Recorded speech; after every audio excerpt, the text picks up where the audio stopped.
a couple of years ago when I was working at Stanford, I was spending my days in the lab studying how the brain systems that drive empathy could be turned up to enhance empathy. So I was trying to figure out how can we make people more empathic.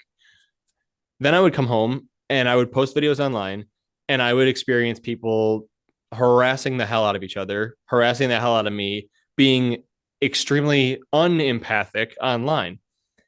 And there was one experience in particular where this person made a video about me and they posted it. I don't think they tagged me. Maybe someone else tagged me. Somehow I came across it though. And they were basically just like, this guy is cherry picking evidence. Like he doesn't, all he cares about is the views. Like he's obviously a narcissist. And like, it was just this horrible takedown of me. And it was like, I had never seen this person. The reason they were upset at me was because of the music that I chose to use in the back of my video. So there was no actual reason to be upset with me, but they were super angry. And so I commented something on it, just being like, wow, like you're really coming at me or something. And they replied this long thread of apologies. I'm so sorry. I didn't think you would see this. I had a bad week. I didn't mean to take it out on you. Didn't think you were going to see this, like yada, yada, just huge apology. And for me, that's where it clicked, where I realized, wow, this is actually a very empathic person because when they realized that they had hurt my feelings, they were super apologetic. And someone who didn't care normally wouldn't do that. And like I would imagine that when I comment something like that, they're gonna be like, "Oh, here he is! Like, get him! Right? Screw this guy! Right? I hate him."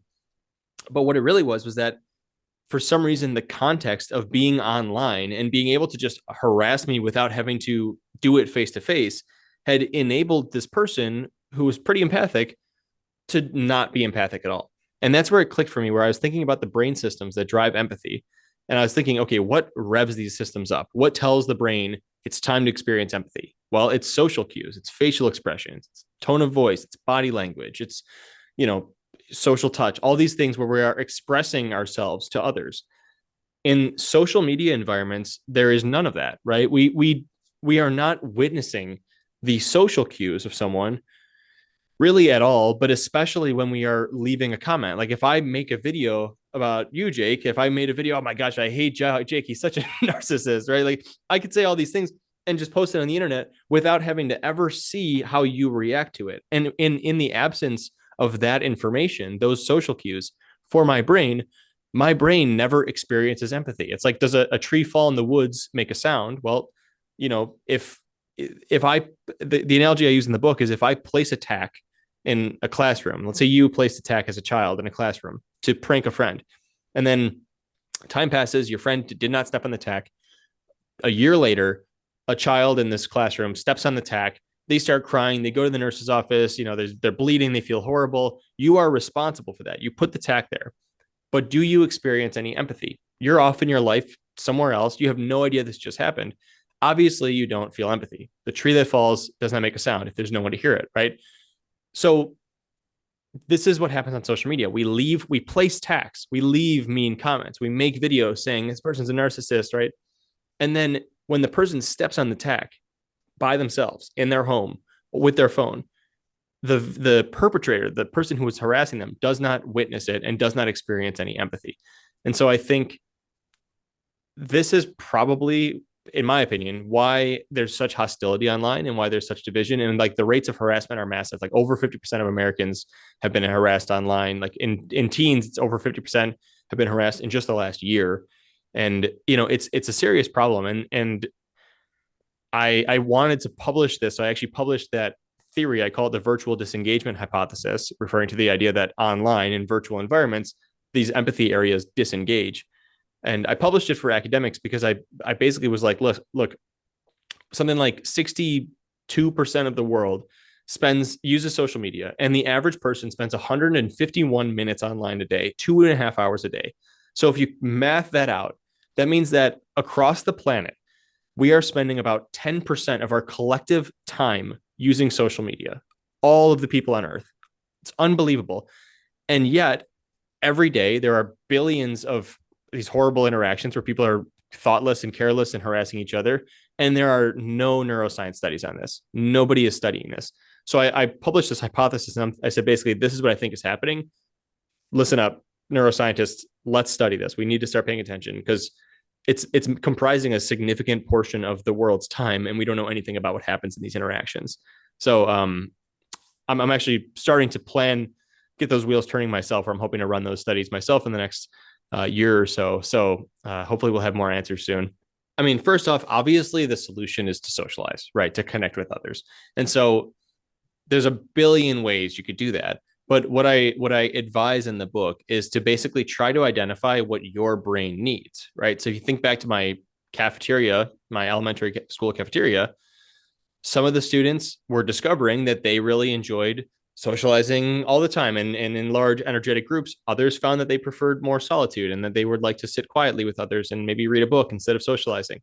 We all fall somewhere on this continuum of introvert to extrovert. And so what's important for the average person to do is to try to identify where they fall in that continuum. And for that purpose, there is a trait extroversion assessment in the book. Once they identify that, then try to build the proper sort of cadence of socializing to meet their brain's needs. And so I like to think of our social batteries, I call it our social diet, right? The concept of the interactions we take in. And I try to think about this as like almost like a plant, right? So some plants require a lot of watering, right? Extroverts require a lot of interaction. Other plants don't require that much watering. They can get by with like one little dump of water per week or per month. Those are more like introverts, right? And so the amount of water or socializing that each person needs is very flexible by depending on the person. And so it's important to try to pay close attention to when you're topping out and you're overwatered.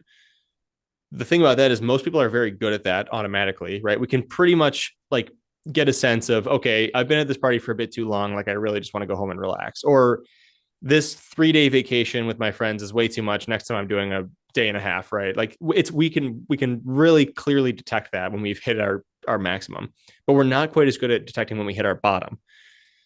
So what I want people to do and what I encourage people to do is to try to pay close attention to that and do some social journaling. And so documenting after you interact with someone, how did it go? How did you feel about it? When was the last time you had an interaction? Do you feel like you could use more? Do you feel like this was too much? And really try to like actually like, I hate that I don't want it to be like super optimizy and all that, but like if we're being real, we do this throughout every other thing in our life that matters when it comes to like diet, for instance, like actual diet, right? So, oh, I don't eat this food because it upsets my stomach or it makes me, I don't drink coffee at night because it keeps me up. And, when it comes to sleep, oh, I know how much sleep I need. I know I feel best when I go to sleep around this time and wake up around this time, and if I get less, I know that I feel worse. But we haven't really figured that out about our social lives. And the thing is, it really genuinely matters because the amount of time we spend socializing has a direct relationship to our mood and well-being. But everyone again is different. And so, it doesn't mean that if you spend 40 hours a week socializing, you're going to live to 150 and never have Alzheimer's disease, right? That's definitely not true if you're an introvert, right? So for an introvert, your optimal sort of window where the plant is well watered and you're happy is maybe an hour a week, maybe it's 30 minutes a week. Whereas an extrovert, it may be 6-7 hours a week or getting out of the house a couple times per week. So I really want everyone to consider that. And of course, I have a bunch of tools built into the book to achieve that.